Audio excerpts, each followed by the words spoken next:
Hey guys, welcome back to Medical Coding with Blue. Today's episode is all about how to not get bored studying medical coding.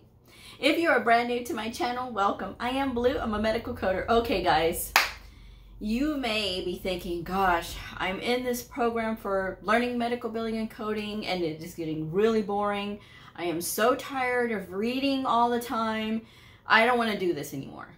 So a lot of people will find themselves in this position because they said that reading is so taxing. They don't like it, they get tired of it. Reading is 90% of what medical coders do in a day. So it's part of the deal. If you want to be a medical coder, you do have to read. It is a huge part of it. But while you're learning it, you can incorporate other things to keep yourself from getting bored. And I will say this, yes, we live in a time where everything is go, go, go, and we have instant gratification for everything. Medical coding, learning medical coding is not instant gratification. This takes years to build. We have to know what doctors know while never having gone to medical school. This is because we have to be able to read and understand what they're saying. And now how do we build this knowledge? How do we keep from getting bored? First of all, you have to change up how you are learning. You cannot just be reading.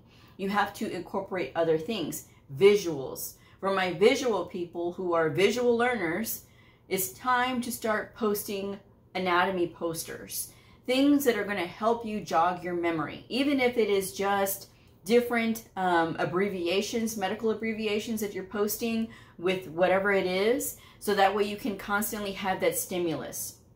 Make lists of abbreviations, medical abbreviations and what they mean, and then post one page up in your study area, and then leave that up for a week. And while you're there at your desk studying, or in your area while you're studying, because I do recommend that you at least have a desk to study at. Having a good desk and a good chair, even if it's just a table and a comfortable chair to sit in, is going to make you more wanting to be in this space rather than, laying down on your bed and then you can end up falling asleep. So you have to set yourself up for success, and you have to make sure that your area is set up for success as well.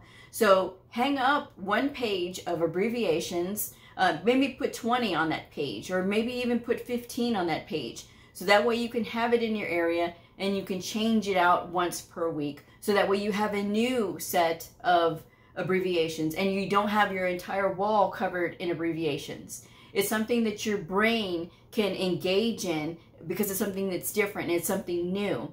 And you can have like a whole stack of them and just take them off one week by 1 week. So that way you don't have to sit there and memorize them, but you're seeing them on a daily basis, okay? So that's something that you can do.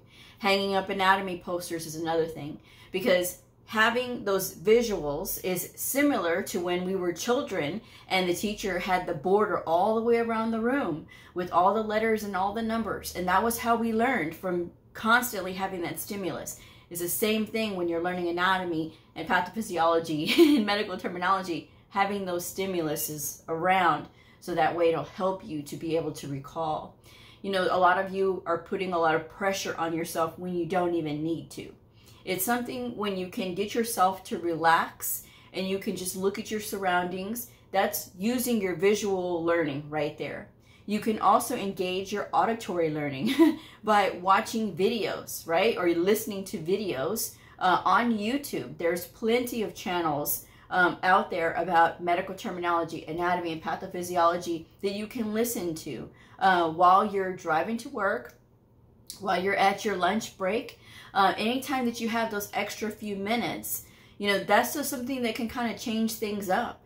You can do that during your day, because those little chunks of time will add up at the end of the week, okay? So if you're keeping a log of all the time that you're sitting there studying, and then you see at the end of the week, wow, I really did put in all this time. And it's going to become a daily part of your routine. So as long as you are willing to do that.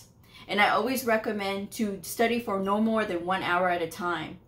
Sometimes people revert back to when we were children and they say, well, I was able to study for 8 hours at a time when I was in high school, and, I was able to pass all these tests. how you were in high school is not the same as you are as an adult. We have a lot more things going on as adults, right? Some of us have families, some of us have a house note, a car note, and full-time jobs, and all these other things that we have to manage. So how do we manage putting in this time to learn something new?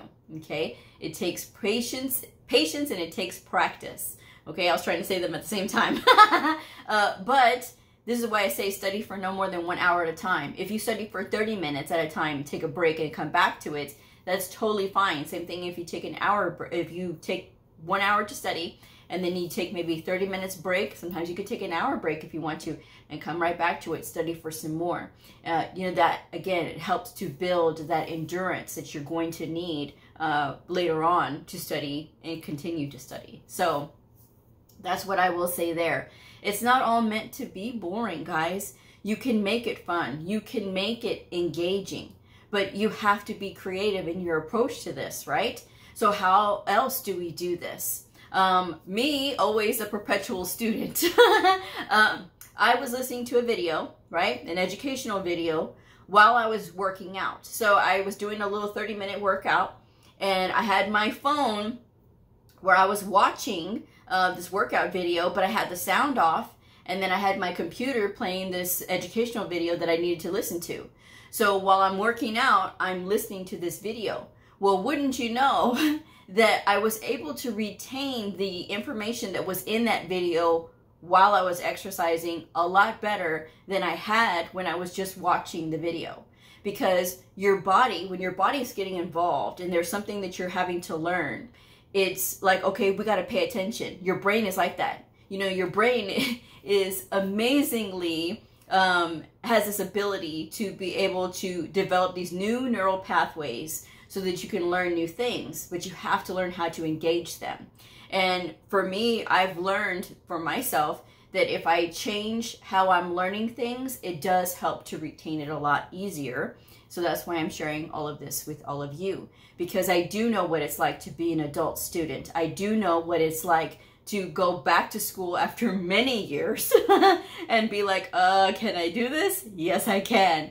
But it is about believing in yourself, and it is about, again, doing your research and looking at different things. You know, I get a lot of questions that can easily be answered through Google.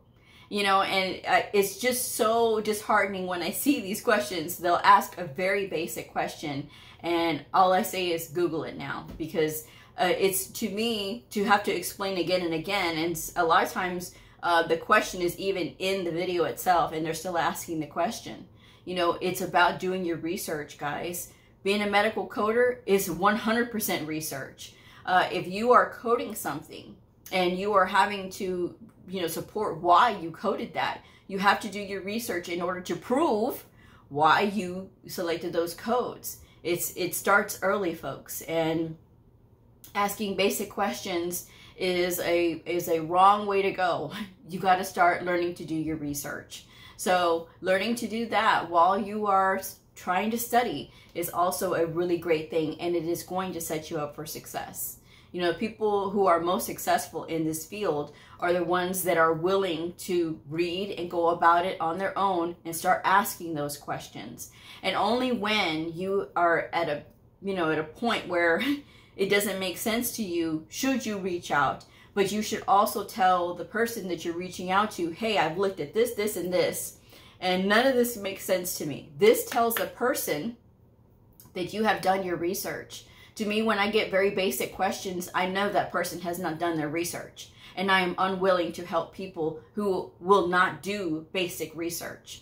So that's something that you have to learn, because when you get in the real world, after you get your certification, you're going to learn that very quickly from veteran medical coders. A lot of them will not help you if you are not trying to help yourself. And that's a big thing in our industry, because there's a lot of people who did not have people to help them. They learned on their own. Now, I believe in helping people, but I also believe in people helping themselves. So learning to do your research and literally going into Google, doing a simple Google search, going to the AAPC website or the AHIMA website, whoever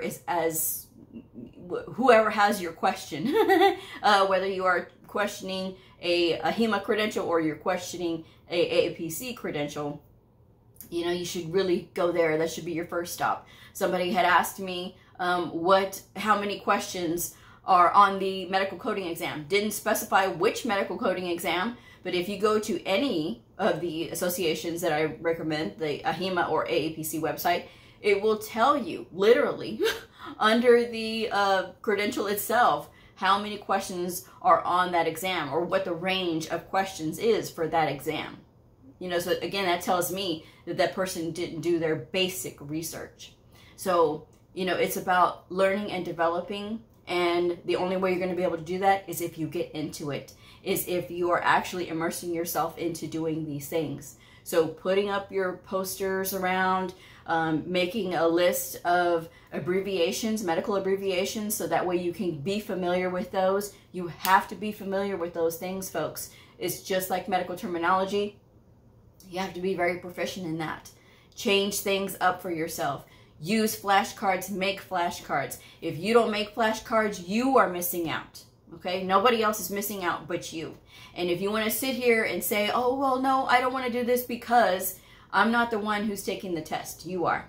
Okay? So you don't have to explain to me why you don't want to do flashcards. All right? It's entirely on you. I'm just a veteran medical coder sharing my experience and sharing my knowledge that made me successful. And I'm a very good medical coder, okay? I will say that about myself because I study all the time. In the 13 years that I have been a medical coder, 14 years now, I have not stopped studying. That's how I know. But I still have a lot to learn because, again, we have to know what doctors know while never having gone to medical school, all right? So just make sure that you are taking the time to do this. Give yourself adequate breaks. Make sure that you're getting physical activity in there. You know, a lot of times we sit and we will take on all of this stress and worry about all of these things unnecessarily when we can incorporate a little bit of physical exercise, a little bit of physical activity, depending on what your limitations are. If you have limitations, obviously observe those. But if you don't, you know, a simple walk and getting fresh air is a really good way to make sure that you are keeping yourself grounded.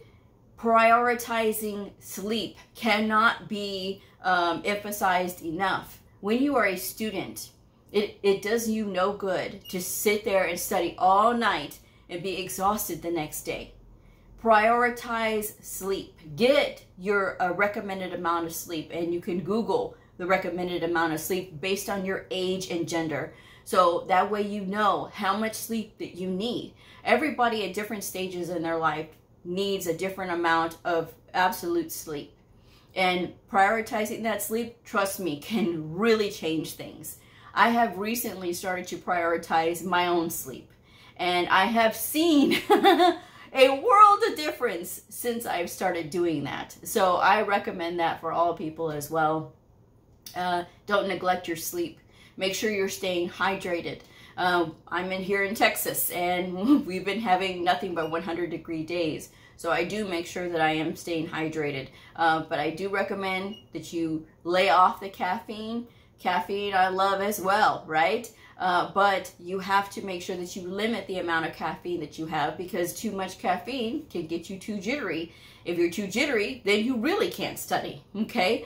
So that's why I say get a good balance. You know, there's research out there about caffeine, the benefits of caffeine, and also the benefits of limiting your caffeine as well. So, you know, make sure that you are looking at those things, observing those things, so that way you can see a difference in how you study. And maybe you won't be so tired to study, all right? Since I've been limiting my caffeine, I have noticed that I do have more energy to do more things, right? It's a little weird, right? Because caffeine should give you energy. It doesn't always do that for everybody. There are some people that it does the exact opposite. It can make them exhausted. I am one of those people. If I have too much caffeine, I will become exhausted. So if you are just, you know, always on caffeine, that's something that you may want to think about, you know, limiting that caffeine, so that way you can see if it will help you, all right, in your own time of study. You know, being a student is a different experience, but don't look at it as a chore. You know, if you're looking at this as a chore, that's exactly what it's going to be. Set your goals up. Get a poster board or something, or a whiteboard with a dry erase marker. Write your goals out. What you want to do, what you want to be. Write your name and your credential that you want to be, so that way you can see it every day. People who visualize what they want are oftentimes more successful at reaching their goals because they can see it. When you can visualize your goals, it makes things a lot more attainable. You can see yourself getting there. And the more people can see themselves getting to their goals, the better off they are. But if you have a negative attitude of, I'm never going to get this, I don't understand, no one's explaining to me, and you know, I'm never going to, okay, then that's exactly right where you're going to go in your path. And you don't want that. Not as much time as this field is going to demand. You want your time that you're spending to learn this stuff to pay off. You want it to be for something. So the only way to do that, start setting yourself up for success. Make your goals list. What do you want to do? If you are studying independently on your own, set a date for your test. Don't just be ambivalent about when you're going to take your test. Make sure that you know, okay, I'm going to give myself till April the 1st to schedule my exam. Okay, so we know April the 1st of 2023 that we're going to set for this exam. So we know we have all this time in between. Then we're on a schedule now. We should be out of learning this part by this time. We should be out of learning this part this time, and breaking down, your different books that you need to go through. ICD-10-CM, ICD-10-PCS if you're taking an inpatient exam, CPT and HCPCS. If you need to learn all of those, you know, take the time, break it down, make yourself a schedule, and get on it. If you miss a day of study, if you miss a couple of days of study, it's okay. Get right back on it. But don't let that be your excuse to stop studying because, oh, I can't get it and I don't understand. Reach out and find help. There is help out there. There's a ton of tutors on LinkedIn. I'm a tutor myself. My rate is in the description box below. So that's what the options that you do have. So don't make it so boring for yourself. It's actually more fun than you think. And challenge yourself to races, right? Race yourself. Set a clock and see how fast you can find a list of diagnosis codes. When you're reading a scenario, see how many diagnoses you can pin out of there. See how many procedures, you know, are in that scenario, and time yourself and see, and always strive to do a little bit better than the next time. Which is just my advice anyway. So I'm going to go ahead and wrap this one up, guys. Stick with it. You will be okay. And if you're overwhelmed, stop, take a break, get back into it. Remember, no more than 1 hour at a time, and then go back into it, and you'll be okay. It's just going to be that time of learning, and once you get into that nice groove, you will be a lot more successful than you're allowing yourself to think right now. So I'm going to wrap this one up. Thank you guys so much for joining me. If this video helped you, like, subscribe, and share, and I will see you guys next time. Bye.